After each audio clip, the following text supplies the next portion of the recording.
Hello guys! Hello Aquarius! Welcome dito sa aking channel. Kapalaran 888. Welcome Aquarius. This is general reading, so pwede kang makaresonate. Gamitin mo ang iyong intuition. Intuition and manifestation, Aquarius. Para sa reading na to. Okay, it's 3 of Diamonds Spirit.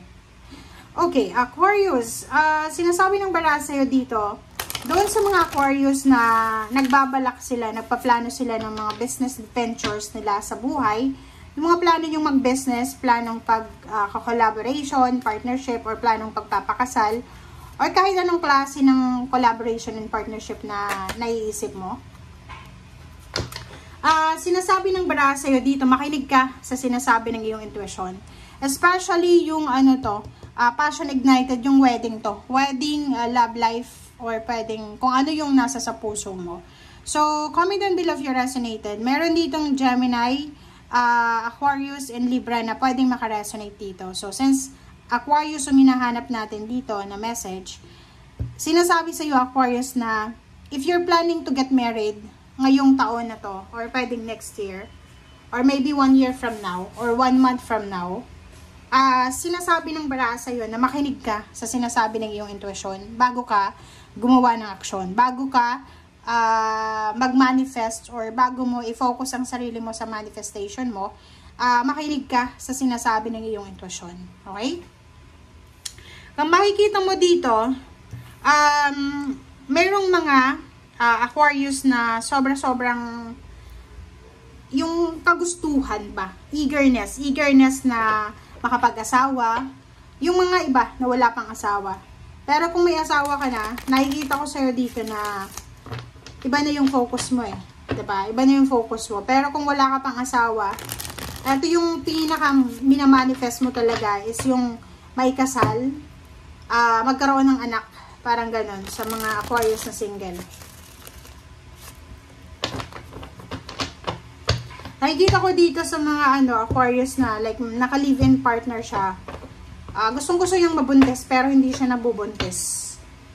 Maybe stressful yung buhay niya, or maybe because of financial fear, 'di ba? Yung takot siya kasi wala siyang pera, or yung partner niya ay hindi naman financially stable na individual, parang gano'n. So, ito 'yun. Okay, 3 and 9, 10, 11, 12. So, yun. So, kakasabi ko lang sa'yo kanina is number 3. Kung ano man ang plano mo na pagnenegosyo, etong negosyo na to na plano mo, siya ang posibleng magdadala sa'yo ng financial wish, fulfillment, or achievement. So, halimbawa, meron ditong Gemini na matagal mo nang pinag-aaralan yung bakery business, or pwedeng piggery, or anything na, basta anong klase ng business na naiisip mo. Sinasabi ng bara sa'yo na etong collaboration and partnership na to na gusto mong gawin, ay siya ang sagot sa mga wishes and dreams mo financially. So, ibig sabihin, ano man ang business na bubuksan mo, Gemini, ito ay posibleng maging, ways para matupad mo yung mga financial wishes mo sa buhay. Okay. Nakikita ko sa'yo dito, maraming pinagpipilian ng Gemini, and then Aquarius, and then Libra. Yung Aquarius na to, na nakikita ko sa inyo, hindi niya alam kung ano yung gagawin niya. Excited siya sa mga possibilities. Like for example, gustong-gusto niyang pumunta ng ibang bansa, or gusto niya din mag-stay sa Philippines.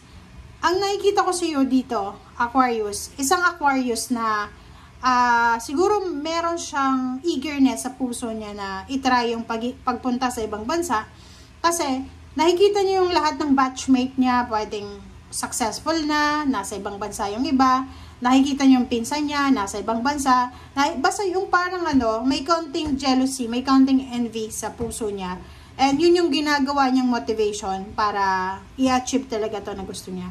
Basta nakikita ko siya ngayon, excited ka sa kung ano man ang choice and option mo, lalo sa mga choice na international. Pero, wala pa tayong nakikita dito na possible na pwede kang makalarga na papuntang ibang bansa sa ngayon. Oh, 'di ba? So, sinasabi ng baraha sa'yo, be patient lang muna sa ngayon. If, for example, 1 taon, 2 taon ka nang nag-a-apply ng trabaho sa ibang bansa, tapos papunta ng ibang bansa, pero hindi ka siniswerte, ang sinasabi ng baraha sa'yo, be patient lang. Huwag nating masyadong ibigay lahat ng energy natin dyan. Kaya nga may 2 of Wands kasi sinasabi sa'yo na pag hindi ka swerte sa isa, dito ka sa isa. Diba? Pag hindi ka swerte sa pangingibang bansa, mag-stay ka muna sa Philippines.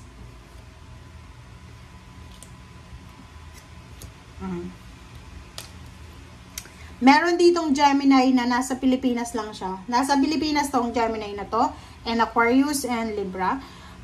Sinasabi ng baraha sa'yo na sobra-sobrang away, misunderstanding, or competition. Sa loob ng pamilya nyo, even magkakapatid kayo, nagkukompetensya kayo. Sa mga pinsan, parang ganon, kapitbahay, ganon din. So, parang ang feeling mo, pagod na pagod ka na. Kaya kailangan mo na talaga yung eagerness mo na makaalis na ng bansang Pilipinas.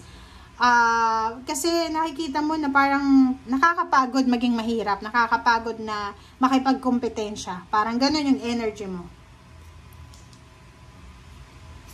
Okay, Aquarius. So, dito sinasabi ng baraha sa'yo na excited ka sa like for example, sa mga bagong opportunities, like sa new job, or kung ano man na ino-offer sa'yo. Lahat ng trabaho na ino-offer sa'yo, pinapasok mo talaga.